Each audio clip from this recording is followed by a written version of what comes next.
This video is powered by AMD.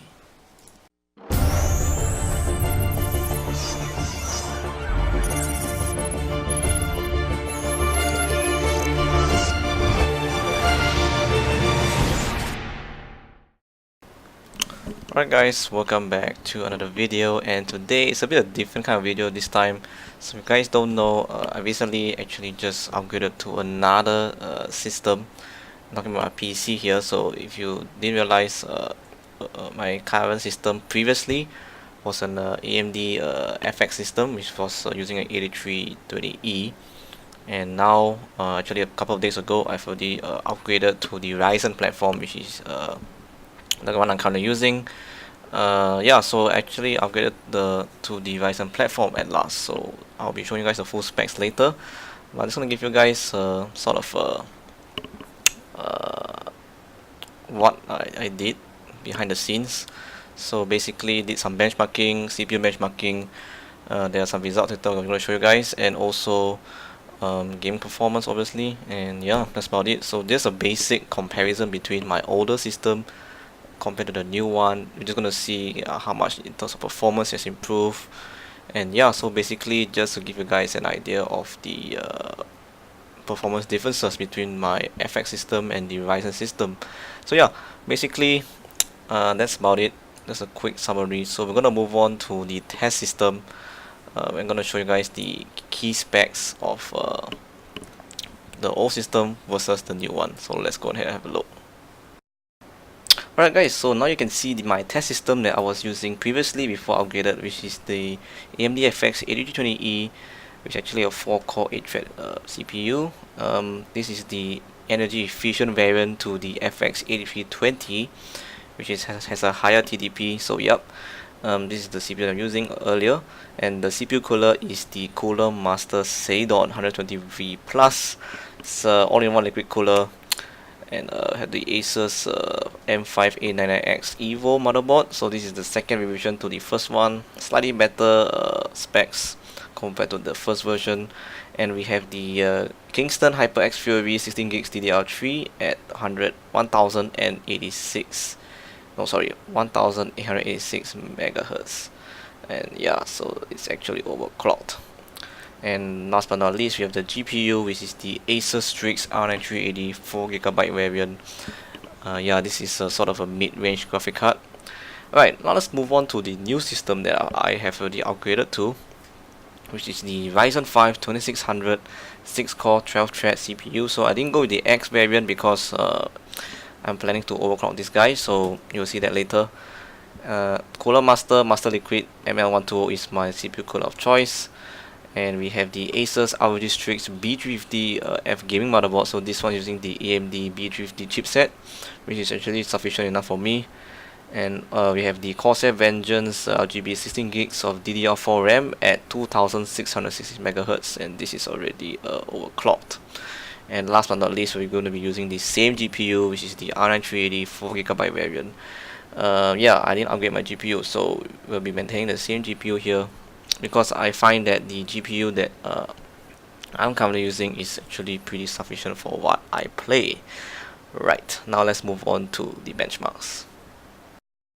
Alright, so we're going to be starting off with the CPU task. So we're basically going to be using Cinebench to determine the results. So I've already done my testing, so here are the results for the AMD FX 8020E at 4 GHz, which means this is an overclocked CPU already. And we also have the overclocked Ryzen 5 2600 at 4 GHz and the stock clock Ryzen 5 2600. So I did do a couple of tests.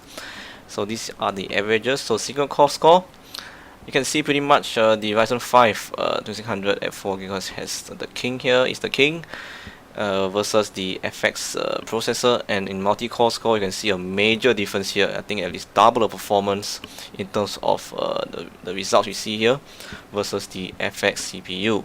So clearly Ryzen 5 is very efficient here and has a good score of 1256 in the multi-core score versus 603 on the FX CPU. Let's move on to the next one.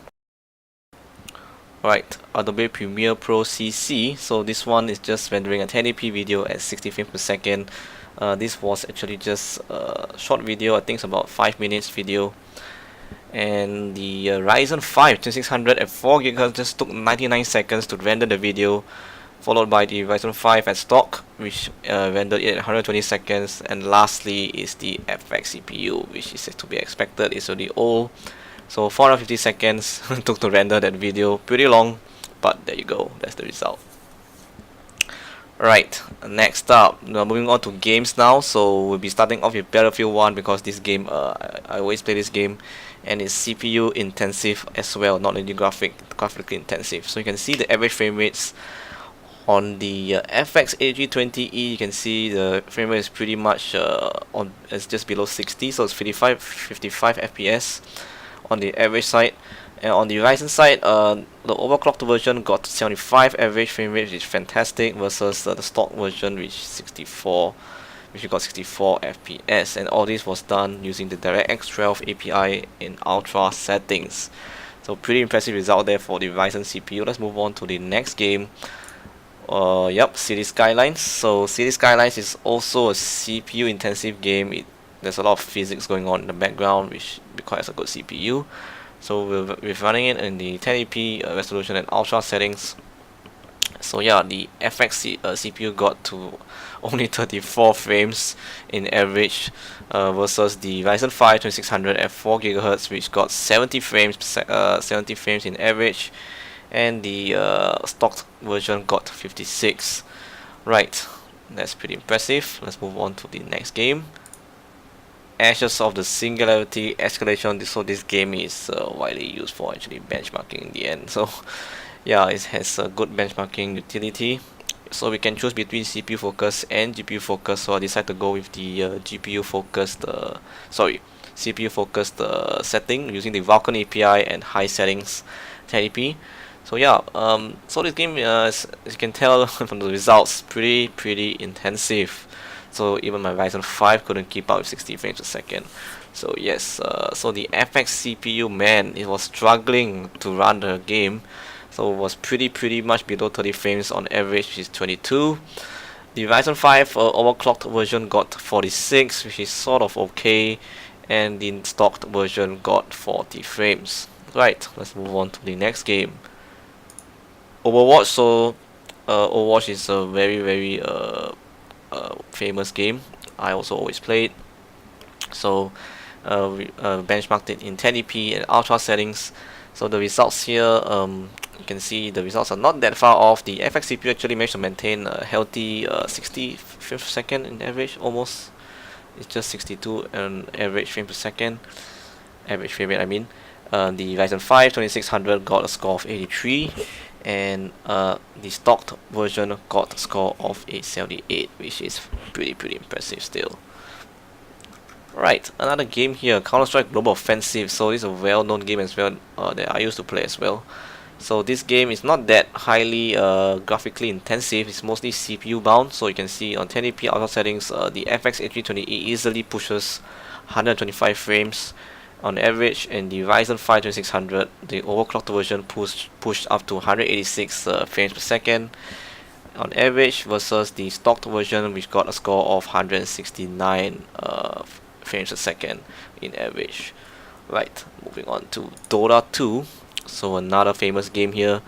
1080p auto settings using the Vulkan API. So here the FX CPU pretty close to the Ryzen score, it's 123, versus the stock version, which got a score of 129, and the overclocked version got 144. Pretty nice. And let's move on to the Grand Theft Auto 5, another game here. This is using the DirectX 11 API on ultra settings. So here you can see the FX CPU is struggling to maintain 60 FPS average frame rate.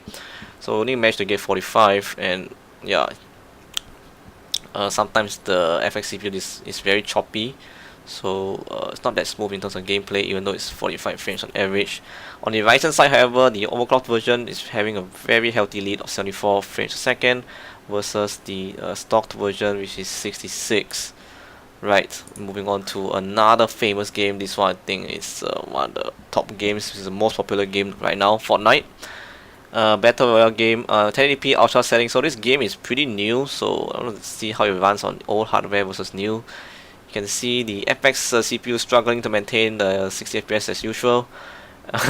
The average frame rate is just 43. The Ryzen 5 2600, the stocked version, just managed to push 60 frames on average, which is sweet. And the overclocked version managed to push 66 frames per second. And last but not least, we have yes, we have the another game here. This is not to say a famous game, but it's a game I used to play. It's Batman Arkham Knight. The reason why I chose this game because it's really not optimized for multi-core CPUs, but I decided to go ahead and try and see how is the difference. And yeah, we have a difference obviously. So the FX CPU, you can see just underneath 60 frames per second and average 59.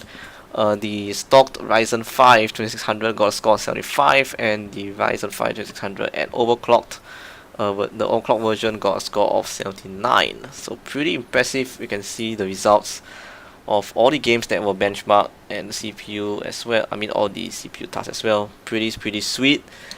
And obviously we will know who's the winner, which is the Ryzen 5 2600, clear winner. But I just want to see actually the differences in terms of the older generation CPU with the latest one. So kind of interesting to see this result. So in conclusion, obviously Ryzen wins, no doubt.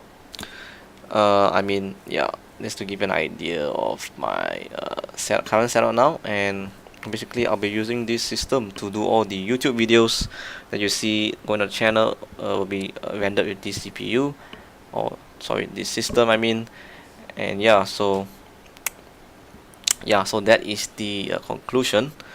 And should you upgrade if you're using the FX series or maybe a Ryzen first generation? If you're using an old FX series like the 8000 series or 6000 series, then I can really recommend this platform, because the differences are pretty significant in certain applications and games. So really recommended if you move to the Ryzen platform. But if you're using the Ryzen first generation CPU like the Ryzen 5 1600 or the Ryzen 7 actually, the first generation, then you don't even need to bother upgrading, because there's not much difference in terms of the performance. So yeah, you can just stick with your first generation Ryzen, which is really sufficient enough. Yep, so that's pretty much it, guys. Hopefully you guys got an idea of the performance differences versus my old FX system. And yeah, so that's pretty much it. So thank you very much for watching this video. Catch you guys in another video. Peace out.